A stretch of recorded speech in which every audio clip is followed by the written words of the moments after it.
Bharatiya Janata party कुछ भी मांग कर सकती है। भारतीय जनता पार्टी वो पार्टी है जो एजेंसीज का दुरुपयोग कर कर अब तक अरविंद केजरीवाल जी को जेल में बनाए रखा है।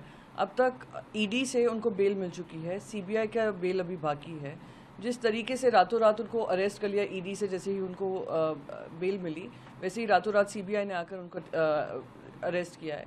वो दिखाता है कि ये अरेस्ट जो है पॉलिटिकली मोटिवेटेड है, इसमें कोई तथ्य और सत्य नहीं है। ये दुर्भाग्यपूर्ण है कैसे एजेंसीज का दुरुपयोग हो रहा है, खास करके उन लोगों के खिलाफ जो नरेंद्र मोदी जी के खिलाफ जम के लड़ाई लड़ रहे हैं। मैं यहाँ फिजी में हूँ।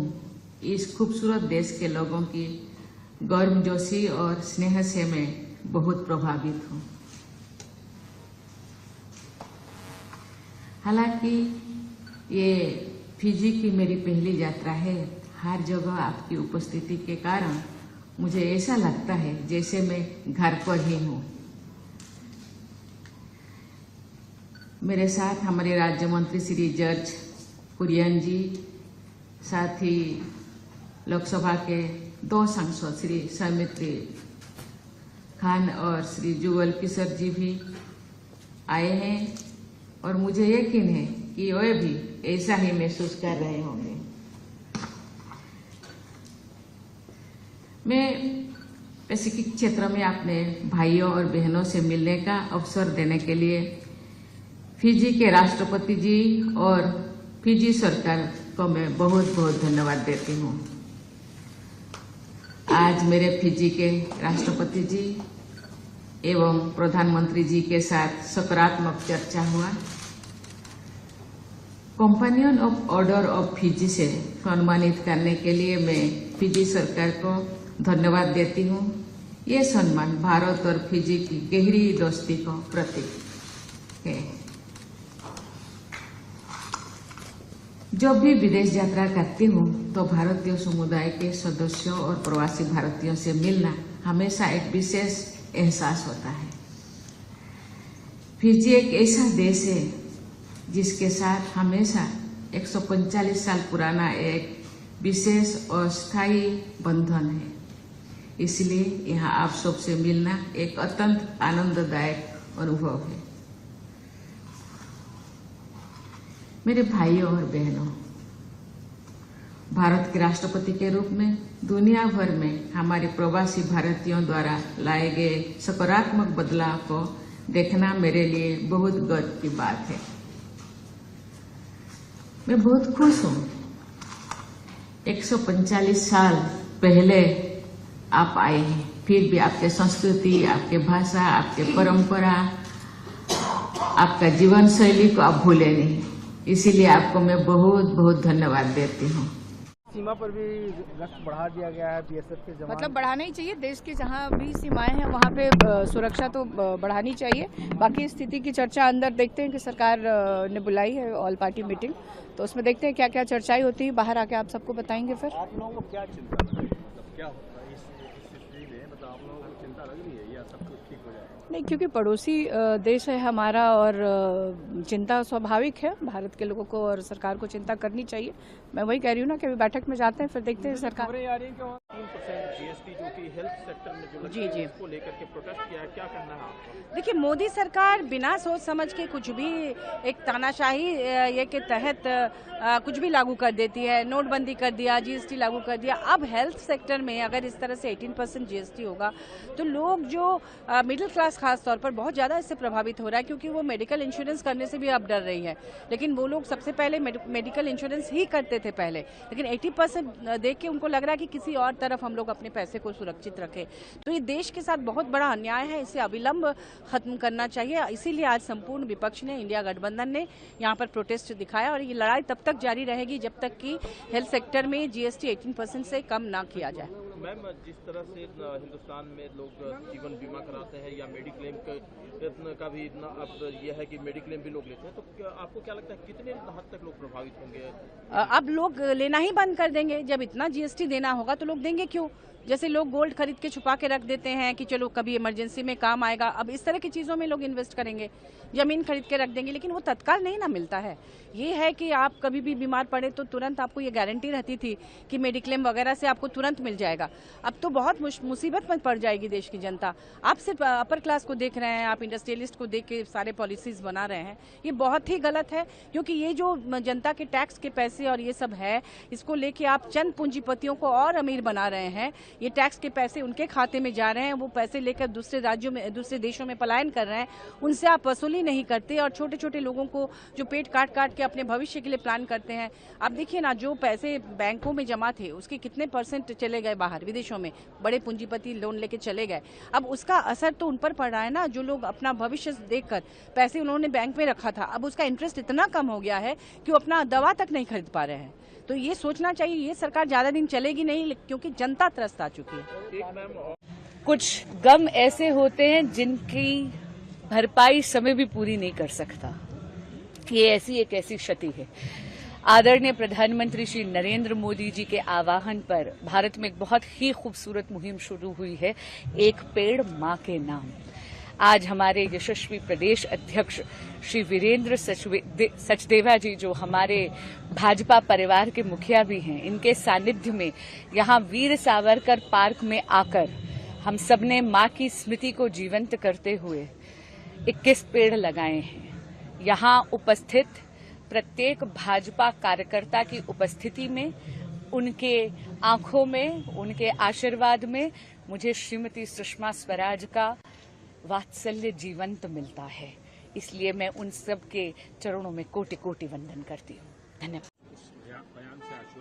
देखिए, राष्ट्रीय सुरक्षा से जुड़े मसले ऐसे होते हैं जिसमें पक्ष विपक्ष सबको एक साथ खड़े होने की आवश्यकता होती है।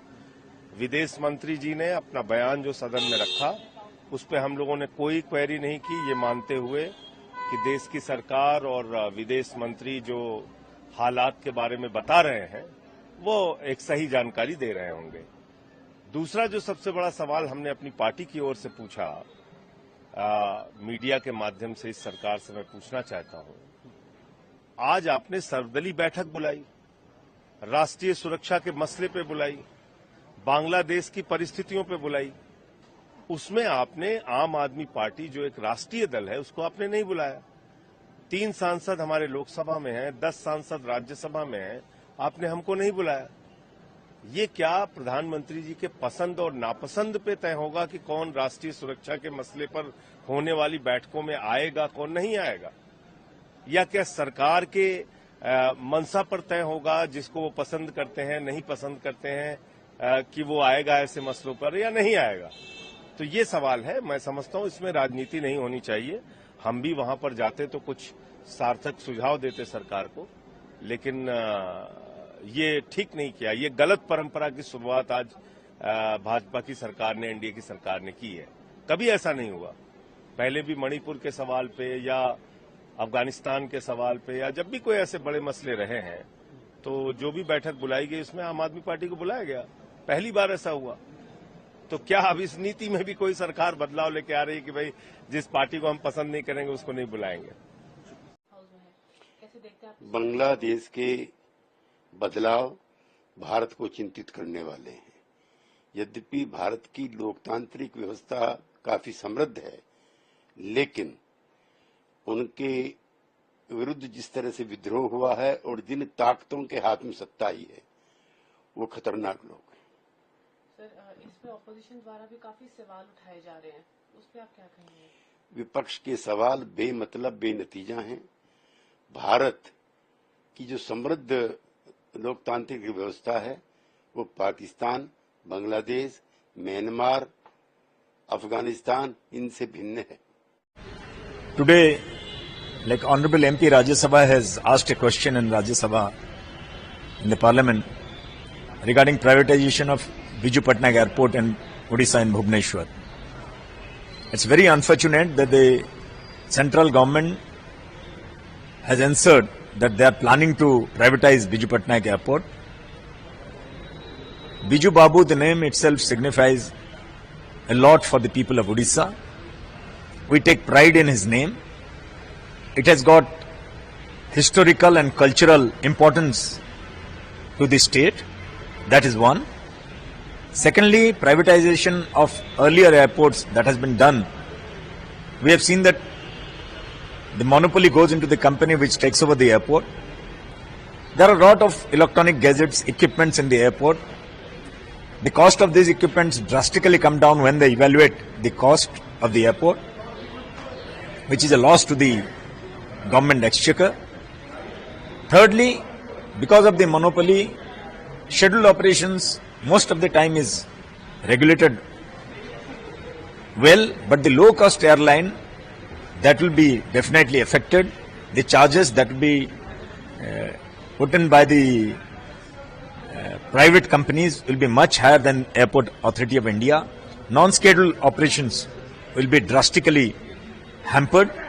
So all this combined together will be a loss to the government of Odisha. They talk of cooperative federalism, and I strongly feel that the Odisha government should fight it out at union level, and they should protest against this privatization of our airport in Bhubaneswar in the name of Prabhat Purush Bijayanand Patnaik.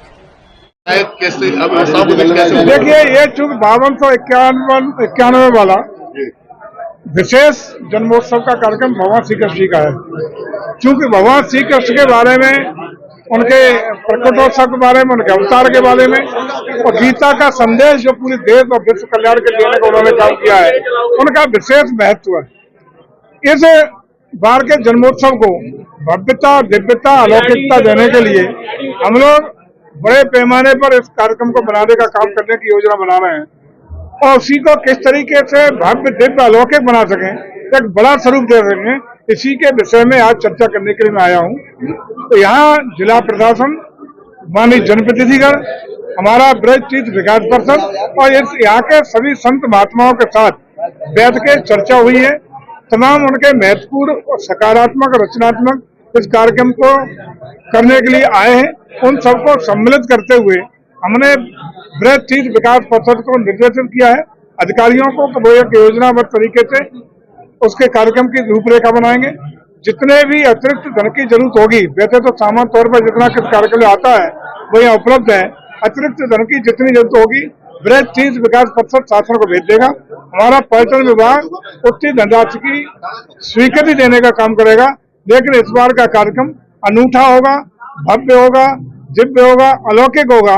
इसके लिए कार्यक्रम के साथ साथ सारी व्यवस्था चाक चौबंद रहे, किसी प्रकार की कोई छोटी मोटी घटना न हो, इसके लिए भी प्रशासन को भी कह दिया गया है। उसकी चाक चौबंद व्यवस्थाओं की भी तैयारी करेंगे। 2 दिन पहले आपकी तैयारी कैसी है? तैयारी बहुत बढ़िया है और इधर का हमारा सब सपोर्ट भी सब सही मिल रहा है, तो अच्छा ही होगा मेरे हिसाब से। कल तो मैं अपना बेस्ट दूंगा, क्योंकि क्वालिफाई मेरे लिए तो मैं फाइनल से ही खेलूंगा, क्योंकि फर्स्ट टाइम है मेरा, तो मैं 100% दूंगा मेरा। एशियन गेम्स में आपने और नीरज चोपड़ा दोनों ने मेडल लिया था जी। आपका सिल्वर था, उनका गोल्ड था और दोनों का बेस्ट परफॉर्मेंस था। लगता है वैसा ही कुछ करिश्मा रिपीट करना चाहते हैं आपको, खासकर कि दोनों भारतीय पोडियम पर हों? मैं तो यही कोशिश करूंगा कि कोशिश तो नहीं, मतलब पूरा 100% दूंगा कि मेरा पर्सनल बेस्ट हो और उसका बीच में मेडल आ सकता है, तो खुशी की बात है वो। देखो यहाँ पर नीरज चोपड़ा से पूरे देश की उम्मीद है, बिल्कुल देखेंगे कि एक और गोल्ड मारेंगे, वर्ल्ड चैंपियनशिप, बिल्कुल, कॉमनवेल्थ हमारा, एशियन गेम्स हमारा, पिछले ओलंपिक हमारा, एक बार फिर उनसे उम्मीद है, उनके बारे में बताइए। नहीं, उनको तो आपको पता है, वो मतलब जैसे नीरज भाई के लिए ही इंडिया एथलेटिक्स है वो कितना ग्रो किया है, तो सबका उम्मीद है उनका ऊपर और अच्छा लगता है। वो भी हमारे साथ ही है, तो साथ ही रह रहे हैं, तो अच्छा करें, उनका भी अच्छा हो।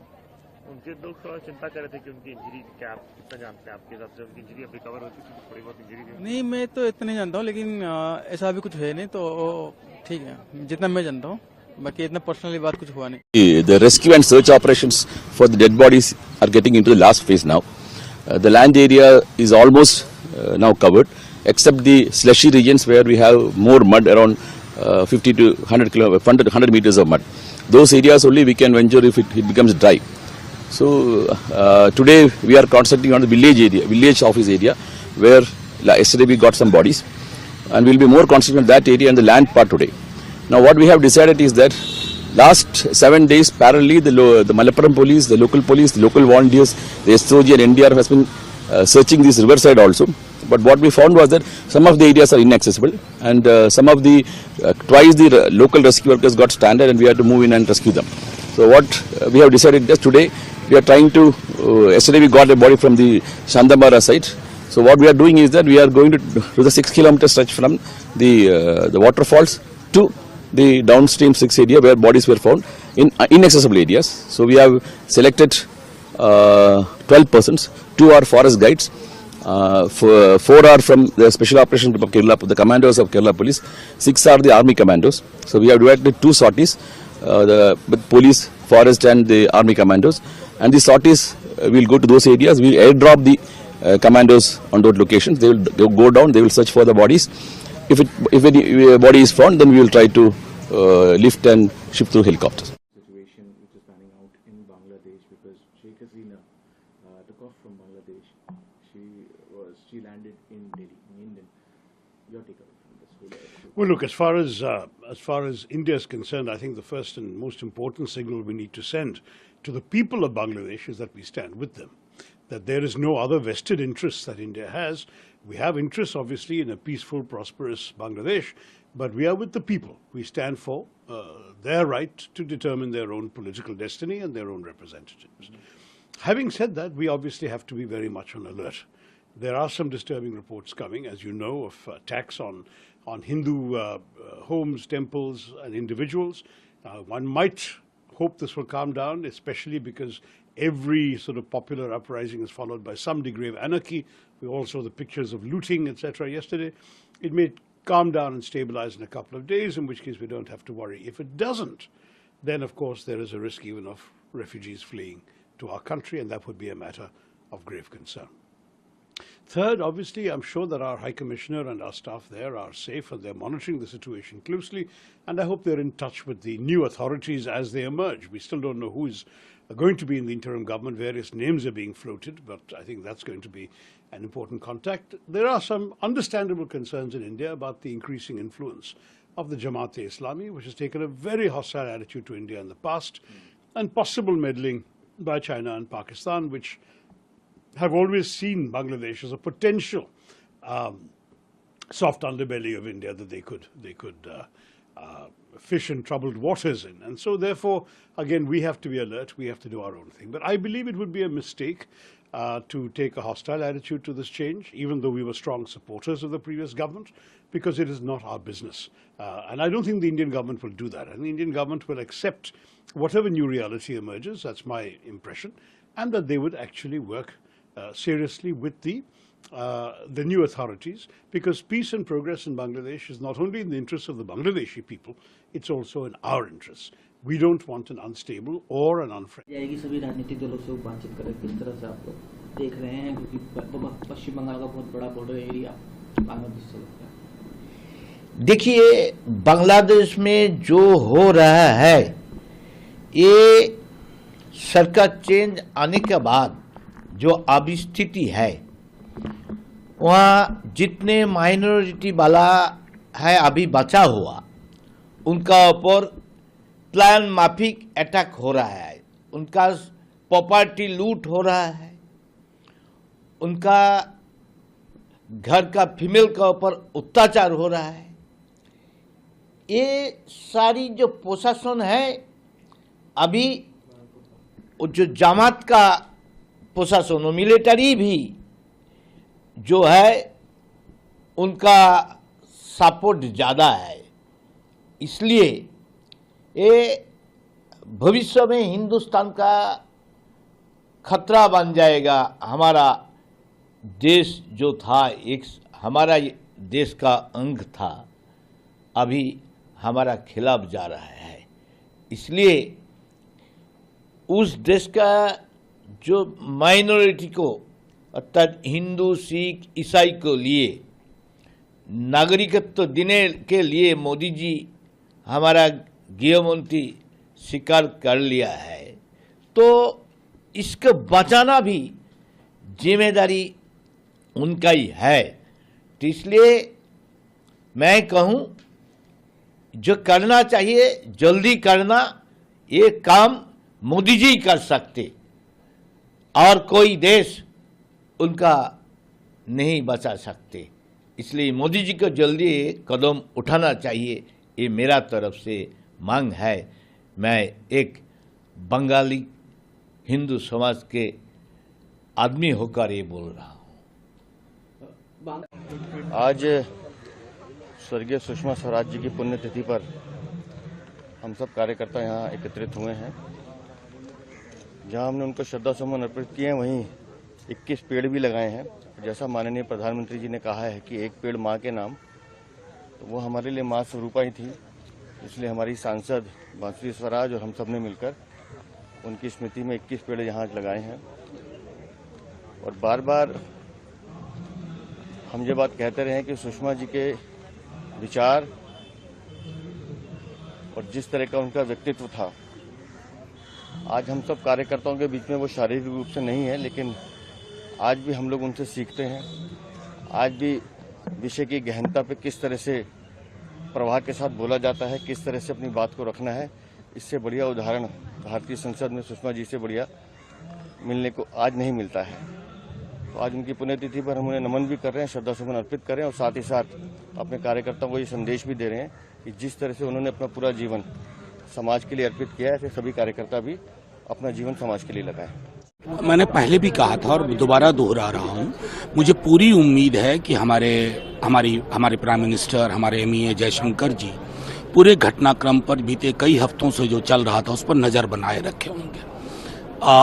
उसका एक ब्लूप्रिंट भी होगा। हमारा मानना है कि अक्सर लोग सोशल मीडिया के दौर में त्वरित प्रतिक्रिया दे देते हैं कि कोटा के कारण। ऐसा नहीं है, ये मल्टी लेयर्ड आर्किटेक्चर है।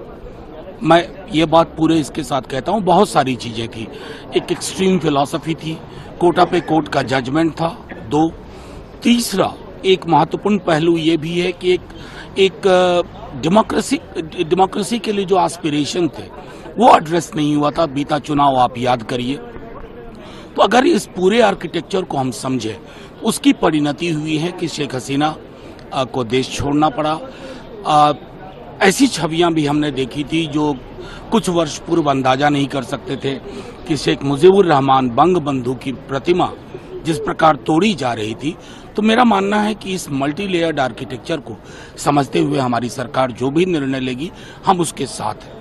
सर, इसके अलावा साउथ ईस्ट एशिया की अब राजनीतिक स्थिति जो है उसको कैसे देखते हैं? देखिए, हमारे इमीडिएट नेबरहुड में ये हुआ है और मैं चाहूंगा कि हमें सावधानी के साथ साथ एक विश्लेषण भी बेहतर करना होगा, क्योंकि हमारी एक बहुत बड़ी सीमा बांग्लादेश से लगती है और ऐतिहासिकता भी है, रिश्तों की भी ऐतिहासिकता है।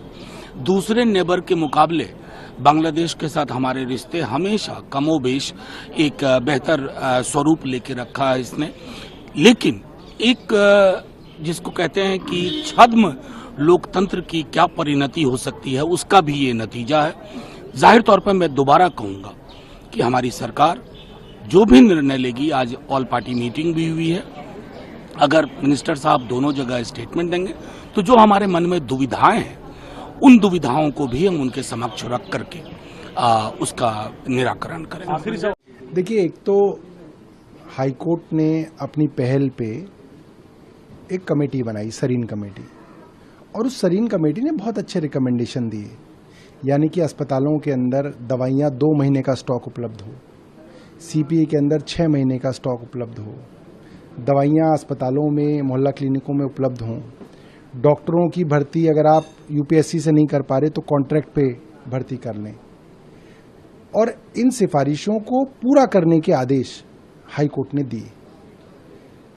इन सिफारिशों को पूरा करने के विपरीत स्वास्थ्य विभाग ने हाईकोर्ट के अंदर झूठा हलफनामा दाखिल किया, और ताकि मैं इसको वेरीफाई ना कर सकूं, इसलिए इस हलफनामे को मुझसे अप्रूव नहीं कराया गया। स्वास्थ्य सचिव ने खुद उसको अप्रूव कर दिया, और क्योंकि दिल्ली सरकार के जो स्टैंडिंग काउंसिल हैं, एडिशनल स्टैंडिंग काउंसिल है, वो एक झूठा हलफनामा दायर नहीं करते, वो पूछते हैं कि मिनिस्टर का अप्रूवल क्यों नहीं है। इसीलिए एलजी साहब के अधीन आने वाले सर्विसेज डिपार्टमेंट की स्टैंडिंग काउंसिल के थ्रू उस हलफनामे को हाई कोर्ट के अंदर दाखिल कर दिया गया। तो पहली बात तो झूठ, कोर्ट को गुमराह करना, और वो भी किस कीमत पे? मरीजों की कीमत पे, ताकि मरीजों को दवाई ना मिल सके। ये षड्यंत्र ये। दूसरा, उस हलफनामे में 2 जगह मेरा नाम लिखा गया कि ये 2 फाइलें मंत्री के पास पेंडिंग है, जो कि मैंने उस लॉ डिपार्टमेंट को अपने नोट में लिखा है कि ये फाइल कभी मेरे पास आई ही नहीं, और दूसरी फाइल के विषय में मेरा फैसला कब का जा चुका है। तो षड्यंत्र किया जा रहा है एलजी द्वारा, जो उनके डिपार्टमेंट हैं, उनकी वकील और जो स्वास्थ्य सचिव हैं, इनके द्वारा कि दिल्ली को बीमार रखा जाए और मेरे खिलाफ जो है झूठी चीजें जो है कोर्ट के अंदर डाली जाए। आपने जो आरोप, देखिए अभी जो प्राथमिक दृष्टि में पता चल पाया है, ये फॉरेस्ट पॉलीमर का फैक्ट्री है और इसके बराबर में भी एक फैक्ट्री है और दूसरी जिसमें भी पॉलीमर वगैरह रखे हुए थे, पॉलीमर पैलेट्स रखे हुए थे। शायद प्लास्टिक बनाने का काम हो रहा था, शायद मॉडलिंग मशीन भी होगी। वो जब वहाँ कंट्रोल हो जाएगी उसके बाद पता लगेगा। वर्तमान में भी यहाँ पर हमने हरिद्वार जनपद की इतनी भी गाड़ियाँ हैं सभी यहाँ हमने मंगा ली है, और ऋषिकेश, देहरादून और लाल तप्पड़ और जो हमारी इंडस्ट्रीज के पास भी फायर टेंडर है वो भी हमने सब मंगा लिया यहाँ पे। आग लगने का कारण क्या बताया जा रहा है? देखिए कारण तो अभी स्पष्ट नहीं है, जब पहले आग हमारी कंट्रोल हो जाए। अभी लगभग 50-60% हमारा काम हुआ है, 40% अभी बचा हुआ है। तो कारण तो जब पूरा 100% हमारी आग बुझ जाएगी उसी के बाद पता चल पाएगा। पूरे मौजूद थे सब मौजूद है। देखिए यहाँ पर कई हजार किलो जो है केमिकल स्टोर था, class B flammable material, hexane वगैरह, class A flammable material, hexane वगैरह। तो हमारी टीम ने बड़ा अच्छा काम किया, टाइम पे पहुंच गए। नहीं तो यहाँ पर इतना केमिकल था कि उससे आसपास की 10-15 फैक्ट्री तक खत्म हो सकती थी। तो बहुत अच्छा काम किया टीम ने। सर इसको काफी ज्यादा केमिकल ऐसा देखा जा रहा है। देखिए जिस कंपनी का जो रॉ मटेरियल रहता है, मान लीजिए ये कंपनी है, ये पॉलीमर बेस्ड कंपनी है, तो पॉलीमर बेस्ड कंपनी तो पॉलीमर रॉ मटेरियल अपने पास मतलब रखेगी। तो कुल मिला के ये है कि पहले आग बुझ जाए, उसके बाद पता कर पाएंगे कि भाई क्यों लगी और क्या क्या खामियां थी, क्या क्या चीजें थी जो हमारे समय फ्यूचर में सुधारनी है। लेकिन पहले हमारा प्राथमिकता है कि आग बुझ जाए पूरी तरह से। कंपनी में कर्मचारी वर्कर कंपनी में हम जब आए अंदर तो 30-40 लोग फंसे हुए थे, सबको बाहर निकाल लिया हमने। बगल वाले जितने भी मकान थे सबको खाली किया। एक मकान साइड वाला, उसमें भी काफी सारे लोग थे, उनको भी सबको निकाल लिया बाहर। अभी मौके पे 40% काम बचा हुआ है। तो हमारी पहली प्राथमिकता ये है कि पूरी फायर हमारी एक्सटिंग्विश हो जाए। सर क्या दूसरी फैक्ट्री को चपेट लिया है? बगल में एक फैक्ट्री कहिए या जो भी एक मकान कहिए, उसमें भी 2-3 जो है पॉलीमर के बैग्स थे, तो वहां पे भी थोड़ी फायर फैली है। उसका एक हिस्सा भी आग की चपेट में आया है। तो हमारी प्राथमिकता यही है कि पहले उसको हम कंट्रोल कर लें। देखिए निश्चित तौर से ये बहुत ही गंभीर विषय है, क्योंकि काशी के बाबा विश्वनाथ मंदिर के ठीक सटे ये स्थान है जो सुरक्षा से भी बहुत महत्वपूर्ण है, और वहाँ के रहने वालों को खास करके जो वहाँ ड्यूटी करते हैं पुलिस के लोग बेचारे वो भी घायल हैं। उसमें उनकी महिला को भी चोट लगी, महिला सिपाही को एक कैजुअल्टी भी हो गई। हम सब लोग ये निश्चित पहले से अनुमान था कि जो विश्वनाथ कॉरिडोर में जो बड़ी बड़ी मशीनों का इस्तेमाल इन्होंने किया, जिस तरीके से वाइब्रेटर लगाकर तोड़े गए मकान, तो उससे पूरे अगल बगल के एरिया के पूरे वाइब्रेशन से न्यू है सबके मकान हिल गए। और वो मकान सैकड़ों साल पुराने हैं, उनका इतिहास 100 साल 2 साल 400 साल पुराने हैं। तो निश्चित तौर से पूरा का पूरा भी ये विश्वनाथ कॉरिडोर के निर्माण के बाद ये पहला परिणाम आया ऐसा कि जिससे एक पूरी बिल्डिंग वो गिर गई है, कोलैप्स कर गई थोड़े से बरसात में। और ये परिणाम केवल जो विश्वनाथ कॉरिडोर में जो इन्होंने बड़े मशीनों का इस्तेमाल किया मकान तोड़ने के लिए, उसका परिणाम है, ये दुष्परिणाम है। और अगर ये इन लोगों ने अगर अनुमति मांगी थी तो प्रशासन की पूरी गलती है। और निश्चित तौर से बनारस के अंदर आज आप देख सकते हैं कि वायनाड में राहुल जी वहाँ पहुँच गए पूरी टीम के साथ, वहाँ रेस्क्यू उसमें लगे हुए हैं। ये प्रधानमंत्री जी का संसदीय क्षेत्र है, और अभी तक जहाँ तक मेरी जानकारी है कि शायद प्रधानमंत्री जी की तरफ से या प्रधानमंत्री जी स्वयं आने चाहिए मोदी जी को कि आकर इसमें तत्काल, क्योंकि वो काशी के लोग हैं जिन्होंने 3-3 बार उनको सांसद बनाया, प्रधानमंत्री बनाया, जरूर आना चाहिए। और उनको कम से कम 1 करोड़ रुपये क्षतिपूर्ति, जो मरे हैं और जो घायल हैं उनके इलाज के लिए कम से कम 25-25 लाख रुपए दिए जाए, और उनको बाकायदे मकान बनवा के यहाँ का प्रशासन उनको दे, क्योंकि अब रहेंगे कहाँ, उनके पास रहने की अब समस्या हो गई है। अभी जो एक डीप डिप्रेशन बना हुआ था सेंट्रल पार्ट ऑफ कंट्री, उसका जो रेमिनेंट है, जो लो प्रेशर की फॉर्म में है, अभी वो सेंट्रल पाकिस्तान में है। और इसके कारण ही ऑलमोस्ट पूरा सेंट्रल इंडिया में, जहाँ ईस्ट राजस्थान, वेस्ट राजस्थान में एक्सट्रीमली हैवी रेनफॉल रहा, 20 सेंटीमीटर से ज़्यादा, और अगर आप अभी की बात करते हैं तो अभी जो साइसर जैसे मैंने बताया कि पाकिस्तान के ऊपर है, लेकिन फिर भी इसके प्रभाव से वेस्ट राजस्थान में आज वेरी हैवी रेनफॉल एक्टिविटी हो सकती है, मेन 12 सेंटीमीटर से 20 सेंटीमीटर तक। इसके अलावा अगर आप बाकी जगह की बात करें, पंजाब हरियाणा में भी आने वाले 2-3 दिनों में आइसोलेटेड हैवी रेनफॉल होने का अनुमान है। हिमालय में भी उत्तराखंड में स्पेसिफिकली 2 दिन वेरी हैवी रेनफॉल का अनुमान है, और हिमाचल में भी ऑलमोस्ट ऐसे ही हैवी वेरी हैवी रेनफॉल आने वाले दिनों में कंटिन्यू रहेगा। अगर इसके अलावा आप नॉर्थ ईस्टर्न स्टेट की बात करें, वहाँ भी हैवी वेरी हैवी रेनफॉल आने वाले 5 दिनों में रहेगा। एनीवे वो मानसून का एक नॉर्मल फिनोमिना है। सिमिलर ईस्ट इंडिया में पूरे क्लाउड्स हैं जहाँ भी हैवी रेनफॉल एक्टिविटी का अनुमान रहेगा। अगर आप एनसीआर दिल्ली की बात करते हैं तो एनसीआर दिल्ली में हमारा अनुमान यह है कि आने वाले 3 दिनों में लाइट टू मॉडरेट रेनफॉल रहने का अनुमान है। इससे पहले तो लाइट रेनफॉल ही था, लेकिन कल मॉर्निंग से स्पेसिफिकली आज नाइट और कल मॉर्निंग में मॉडरेट रेनफॉल कहीं ना कहीं हो सकती है।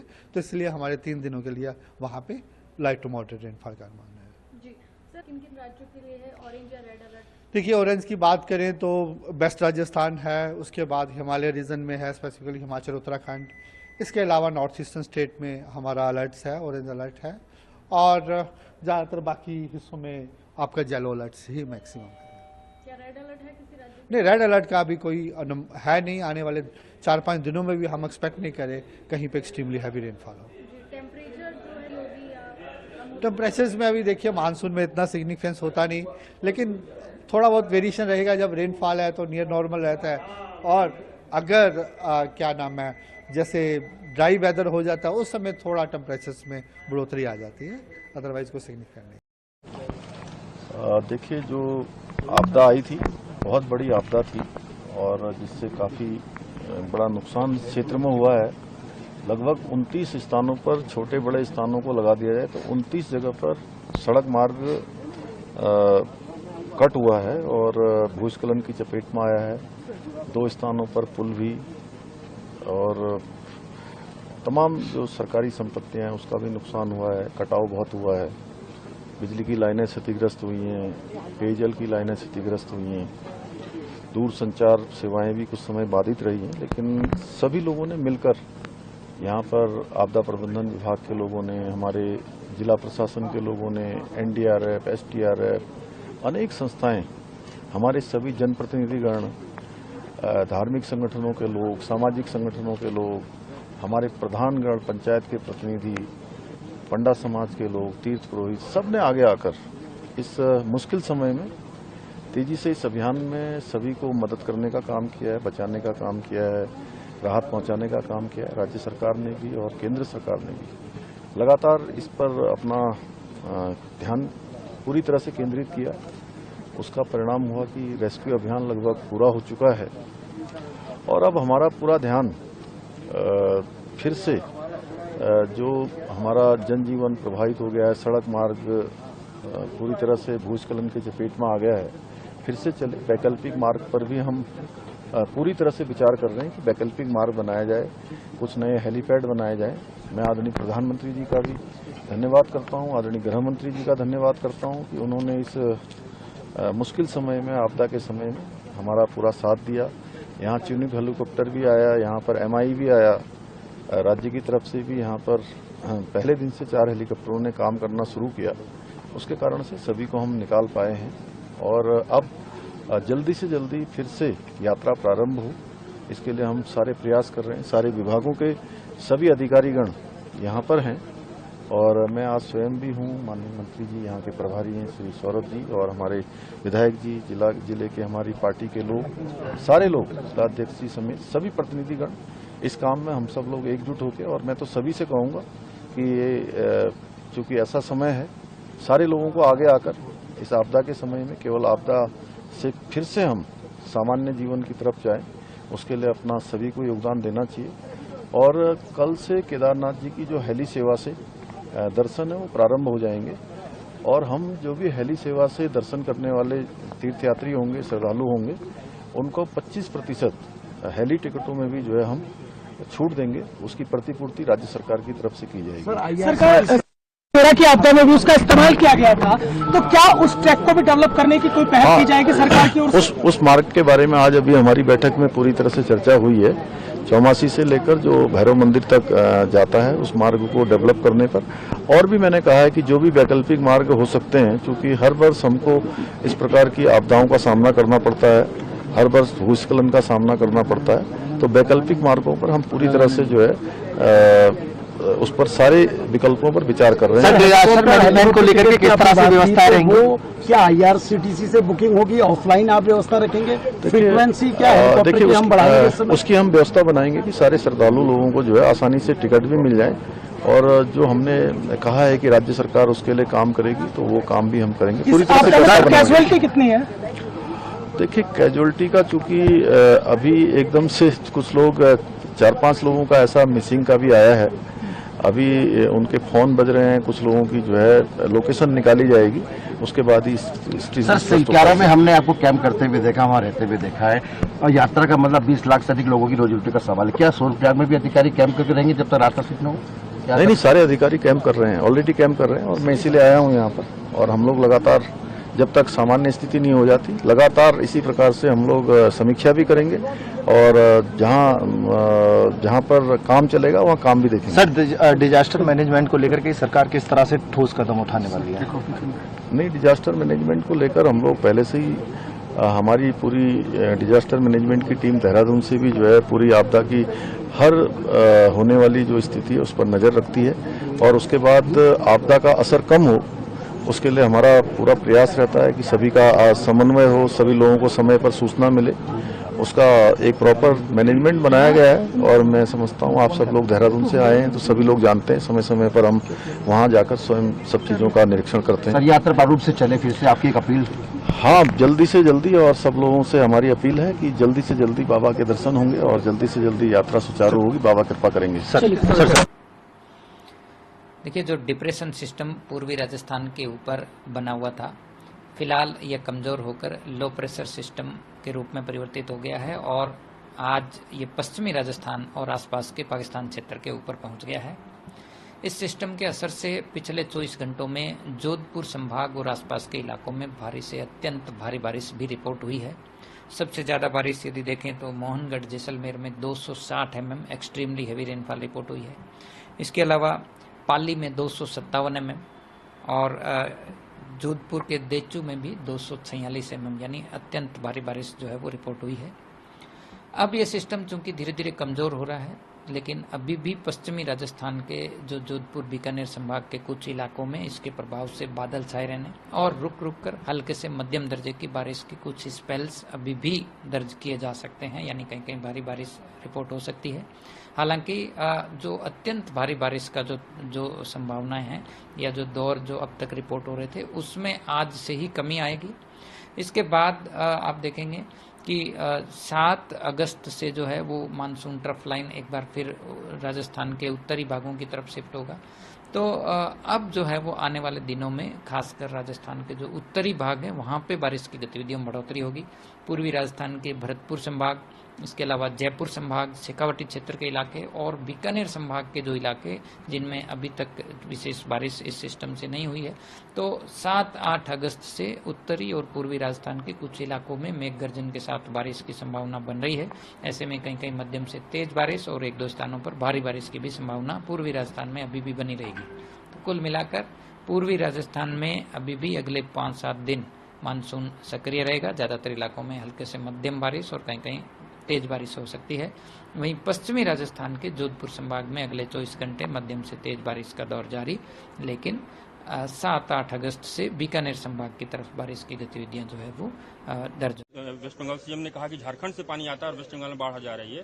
हिमंता जी का कहना है कि अरुणाचल से पानी आता है, आसाम में आता है, पानी के ऊपर कोई बाउंड्री नहीं है, तो कैसे बोल सकती हैं ममता जी? देखिए, ये तो स्टेट का मसला है, दोनों स्टेट को मिलकर बात करनी ही चाहिए। लेकिन झारखंड जो है वो पठारी इलाका है ज़्यादातर, और पठारी इलाके में पानी ऊपर से नीचे की तरफ बह जाता है। तो दोनों स्टेट में मिलजुल कर, ताकि बंगाल को भी प्रॉब्लम ना हो और यहाँ भी पानी को हम लोग रोक के रख सके, क्योंकि झारखंड में भी पानी की स्थिति बहुत अच्छी नहीं है। पठारी इलाके हैं और आजकल डीप बोरिंग करना पड़ रहा है, 600-700 फीट तक पानी है और यहाँ बारिश के दिनों के अलावा खेती में भी बड़ी दिक्कतें आती हैं। तो अगर केंद्र सरकार मदद करे इस मामले में तो झारखंड के पानी को झारखंड में ही रोककर वहाँ सिंचाई की व्यवस्था करके वहाँ के लोगों को रोजगार दिया जा सकता है। वहाँ से पलायन और विस्थापन की समस्या, ट्रैफिकिंग की समस्या खत्म की जा सकती है और बंगाल को भी फायदा हो जाएगा कि वहाँ पर बाढ़ नहीं आएगी। तो ये केंद्र का मसला है।